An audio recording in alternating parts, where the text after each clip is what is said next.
నమస్కారం. నేను మీ అఘోరి తాంత్రిక Amarnath call Rudranath call Bhairava Akshanand Brahmastra Guruji. మీ ఇంట్లో గొడవలు ఎక్కువ గొడవలు జరుగుతున్నాయి. ఇంట్లో జరిగింది కొన్ని రోజులకి ఏదో కొంచెం సరిపోయింది అంటే వాళ్ళని పక్కింట్లో వాళ్ళు అయిపోయింది. మళ్ళీ మీరు ఎక్కడికి వెళ్ళినా గొడవలు, ఏం చేసినా గొడవలు గొడవలు గొడవలు గొడవలు, ఏం చేసినా గొడవలు అవుతున్నాయి అంటే ఖచ్చితంగా మీ ఇంట్లో కానీ మీకు కానీ మీ వెళ్ళేటువంటి వచ్చేటువంటి స్థలంలో కానీ ఏదైనా దుష్ట దేవత కానీ దుష్ట శక్తి కానీ దురాత్మ కానీ మిమ్మల్ని వెంటాడుతుంది. జాగ్రత్త. దీనికి పరిష్కారం ఏంటి గురువుగారు? నేను చాలామందికి దగ్గరికి వెళ్ళినా చాలా పరిహారాలు చేపించిన కానీ ఈ గొడవలు మాత్రం తగ్గట్లేదు. నాకు నా భర్తకే జరుగుతుంది, నాకు నా భార్యకే జరుగుతుంది, మా అత్తమామలకు జరుగుతాయి, మా తల్లిదండ్రులతో జరుగుతాయి, మా పిల్లలతోనే జరుగుతాయి, మా బంధువులతో జరుగుతాయి, మా పక్కన వాళ్ళ ఇంట్లో జరుగుతాయి, మా ఆఫీస్లో జరుగుతుంది. ఎక్కడ పోయినా ఈ ఒక గొడవ, మాకు గొడవలు జరుగుతూనే ఉన్నాయి. శాంతి అనేది లేదు, మనస్థితి బాగలేదు అనే ఒక సమస్య ఉండేదైతే ఈ ఒక వీడియో కరెక్ట్గా ఉంది. మీరు చేయాల్సింది రెండే పనులు. మీరు డబ్బులు ఖర్చు పెట్టుకోవద్దు. నేను చెప్పే చిన్న పరిహారాలు చేసుకోండి. నంబర్ 1 పరిహారం పంచోపచార. రెండవది ఆ పంచోపచారం జతలకి ఒక మంత్రము. మంత్రం ఎవరు ఇస్తారు? నేను ఇస్తా. పంచోపచారాలు ఎవరు తెస్తారు? మీరు తెస్తారు. పంచోపచారాలు అంటే ఏంటేంటి? దీపం, ధూపం, చందనం, పుష్పం, అక్షతాన్, నైవేద్యం, కర్పూర మంగళారతి, అలాగే ప్రార్థన, సంకల్పం, అంగన్యాస, కారన్యాస, ఇవన్నీ ఒక మేరకు తీరిగ్గా ఎప్పుడైనా చెప్తాను. కానీ ముఖ్యమైన పంచోపచార పూజ ఏంటంటే ముఖ్యంగా మీరు దీపం అంటించాలా, ధూపం అంటించి చూపించాలా, అలాగే చందనం పెట్టాలా అమ్మవారికి, కాళికాదేవికి. అలాగే ఈ మంత్రంతో మంత్రపుష్పం వేయాల. ఏ మంత్రము?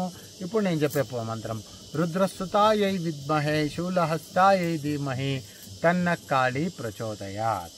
రుద్రస్తుతాయై విద్మహే శూలహస్తాయై ధీమహి తన్న కాళీ ప్రచోదయాత్ అంటే ఏంటి? రుద్రస్తుతాయై విద్మహే అంటే రుద్రుని పత్ని మీకు నమస్కరిస్తున్నా. శూలహస్తాయై ధీమహి శూలంతో పట్టుకొనున్న దేవి నేను నీకు శరణాగత అవుతున్నా. తన్న కాళీ ప్రచోదయాత్ వచ్చి నన్ను కాపాడు కాళికాదేవి. నీ పాదాలకి కోటి కోటి వందనాలని సహజ తెలుగులో నేను చెప్తున్నా అర్థము.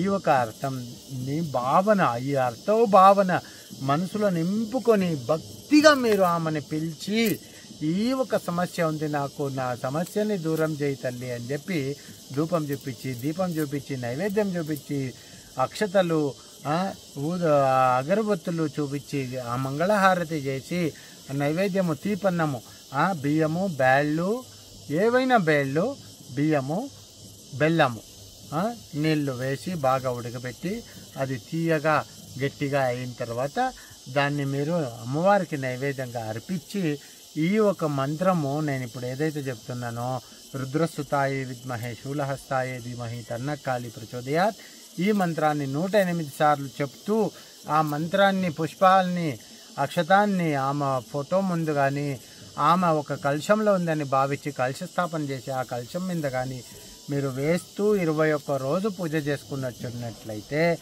మొదటి 11 రోజులు గొడవలు ఎక్కువైతాయి. ఏంటి గురువు గారు గొడవలు ఎక్కువైతాయా? మేము ఎలా తట్టుకునేది? ఖచ్చితంగా ఎక్కువ ఎందుకు అవుతాయంటే ఇక మీద అటువంటి గొడవలు ఎప్పటికీ ఉండొద్దని అమ్మవారు ఏం చేస్తుంది?